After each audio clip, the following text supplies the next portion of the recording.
মাহফিলের সময় অনেকে কি করে, অনেক ভাইয়েরা আলোচক রিসিভ করার জন্য যায় মাগরিবের সময়। তো হুজুরে আসতেছে, বড় হুজুর, হুজুরে রিসিভ করতে গেছে 20 জন 30 জন, সামনে থাকবে 15টা বাইক, পিছনে 15টা, হুজুরের গাড়িটা মাঝখানে। একটা ভিডিও হবে, আগামীকাল ফেসবুকে আপলোড হবে, আর বলা হবে আরিফ বিন হাবিবের সাথে কাটানো কিছু মুহূর্ত, এটা লেখা হবে। চিন্তা করে নামাজে যাবো, আমি তো হুজুরে নিতে আসছি, মানে মাগরিব যাক হুজুর না যাক, নাউজুবিল্লাহ বলেন না। হুজুরে বলে দেন, হুজুর আমরা তো আপনারে নিতে আসছি, আমরা পাশে মসজিদে মাগরিব পড়তে ঢুকতেছি, আপনি যদি কোথাও মাগরিব পড়ে নেন তা তো ঠিক আছে, আর না পড়লে এই মসজিদে এসে শরীক হতে পারেন, আমরা এই মসজিদে আসি, হুজুর আমরা কিন্তু আপনাকে নিতে আসছি। তিনি আপনাদের কথা যদি রাখে আলহামদুলিল্লাহ, না রাখলে কিছু করার নাই, কারণ হুজুর বড় না মাগরিব বড়, মাহফিল বড় না মাগরিব বড়, আপনি মাগরিব পড়তে হবে। আর কোন আলেম আপনাকে না করবে না, উনি বলবে অবশ্যই আপনারা মাগরিবে ঢুকে যান। তাহলে কি শিখলাম ভাই? মাগরিবের নামাজ ইচ্ছা করে দেরি করেন না, কিন্তু 4 মাযহাবের ফতোয়া মাগরিবের আজানের পর বেশি দেরি না করা। এই জন্য আমরা মাগরিবের নামাজটা অলসতা করব না। এর আগের আসরের নামাজ, মা বোনরা রান্না বসায় আসরের নামাজের আগে 3টা বাজে, 3:30 বাজে। শীতকালে আপনার 4টায়, এখন ঢাকা 4:15 আসর করি, গ্রামে 4:15 আসর, তো সময় বেশিক্ষণ থাকে না। ওনারা রান্না করে আর চিন্তা করে আরেকটু পরে বাতটা ফুটুক, তরকারিটা একটু সিদ্ধ হোক, এই করতে করতে সূর্যটা প্রায় হলুদ হওয়ার কাছাকাছি। মেয়েটারে রান্না করে বসায় বলে, তুই একটু জাল দে তো, আমি একটু নামাজটা করে আসি। আবু দাউদের হাদিস, রাসূল সাল্লাল্লাহু আলাইহি সাল্লাম বলেন, ইচ্ছা করে যারা এইভাবে সূর্য হলুদ বানায় আসর পরে, তিলকা সলাতুল মুনাফিকিন, তিলকা সলাতুল মুনাফিকিন, তিলকা সলাতুল মুনাফিকিন। নবী বলেন, ইচ্ছা করে এটা যারা করে, এটা মুনাফিকের নামাজ, এটা মুনাফিকের নামাজ, এটা মুনাফিকের নামাজ। নাউজুবিল্লাহ। তাহলে ভাইয়েরা সময় মতো নামাজ পড়বো তো ইনশাআল্লাহ। সহিহ বুখারীর বর্ণনা 527 নম্বর হাদিস, আব্দুল্লাহ ইবনে মাসউদ রাদিয়াল্লাহু তাআলা আনহুর বর্ণনা। তিনি বলেন, সাআলতু রাসূলুল্লাহি সাল্লাল্লাহু আলাইহি ওয়াসাল্লাম আইয়ুল আমালি আহাব্বু ইলাল্লাহ। আমি রাসূলুল্লাহ সাল্লাল্লাহু আলাইহি সাল্লামকে জিজ্ঞাসা করলাম, আল্লাহর কাছে সবচেয়ে পছন্দনীয় আমল কোনটি? ফাকালা রাসূলুল্লাহি সাল্লাল্লাহু আলাইহি ওয়াসাল্লাম আস-সালাতু আলা ওয়াক্তিহা। নবীজি বললেন, সময় মতো নামাজ পড়া। আরেক বর্ণনা আছে, as-salatu fi awwali waqtiha, প্রথম সময়ে মানে নামাজ পড়া, আউয়াল ওয়াক্তে নামাজ পড়া। আরেক বর্ণনা আসছে, as-salatu ala miqatiha, সময় মতো নামাজ পড়া। তাহলে প্রশ্ন আমি করি, উত্তরটা আপনারা দিবেন।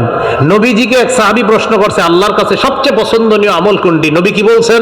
সময় মতো নামাজ পড়া। তাহলে বলেন তো, আল্লাহর কাছে সবচেয়ে পছন্দনীয় আমল কোনটি? এই সময় মতো নামাজ পড়া মানে নামাজ কায়েম করা। মনে থাকবেন ইনশাআল্লাহ।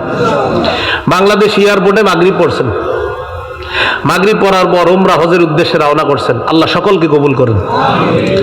তো রওনা করার পর আমাদের বাংলাদেশ থেকে সৌদি আরব কোন দিকে? পশ্চিম দিকে। মাগরিব পড়ার পর প্লেনে উঠছেন, ওঠার পর প্লেন পশ্চিম দিকে যাওয়ার পরে দেখেন কি, সুবহানাল্লাহ, সূর্য এখনো ডুবে নাই।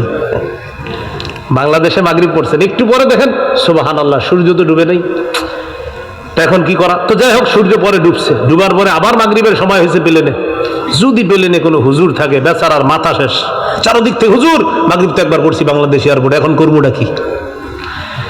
একটু বলেন। একদিনে এক ওয়াক্ত নামাজ একবারই ফরজ।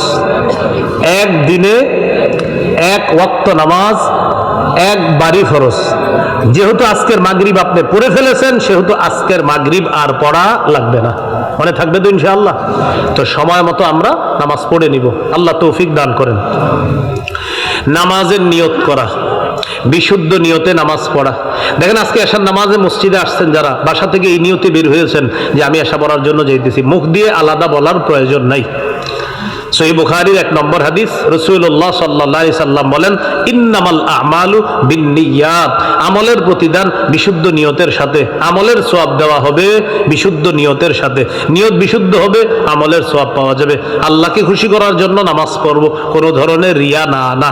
রাসূলুল্লাহ সাল্লাল্লাহু আলাইহি সাল্লাম বলেন, ইয়াকুম আশিরকাস সারাইর, শোনো তোমরা গোপন শিরিক থেকে বাঁচো। সাহাবীরা বললেন, ওমা শিরকুস সারাইর, হুজুর গোপন শিরিক কি? নবীজি বললেন, ইয়াকুমুর রাজুলু ফায়ুসাল্লি ফায়ুযায়্যিনু সালাতাহু জাহিদান লিমা ইয়ারা মিন নাজরিন নাসি ইলাইহি।